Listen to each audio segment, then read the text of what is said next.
पहले पूजन तोहार हो गौरी के ललनवा राम से पहले लक्ष्मण से पहले राम से पहले लक्ष्मण से पहले सीता से पहले तोहार हो गौरी के ललनवा सीता से पहले तोहार हो गौरी के ललनवा सबसे पहले पूजन तोहार हो गौरी के ललनवा ब्रह्मा से पहले विष्णु से पहले ब्रह्मा से पहले विष्णु से पहले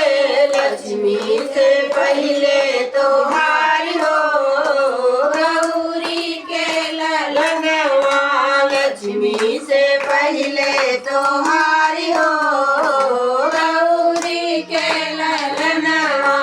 सबसे पहले पूजन तोहार हो गौरी के ललनवा गंगा से पहले यमुना से पहले गंगा से पहले यमुना से पहले सरयू से पहले तोहार हो गौरी के ललनवा सरयू से पहले तोहार हो गौरी के ललनवा सबसे पहले पूजन तोहार हो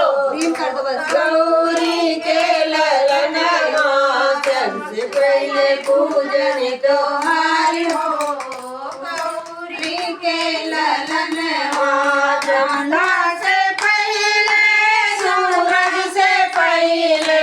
चंदा से पहले रुक्मण से पहले से पहले तोहार हो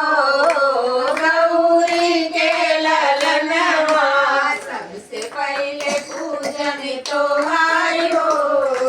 गौरी के ललनवा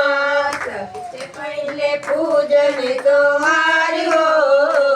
गौरी के ललनवा। बोलो तुरंता मैया की जय।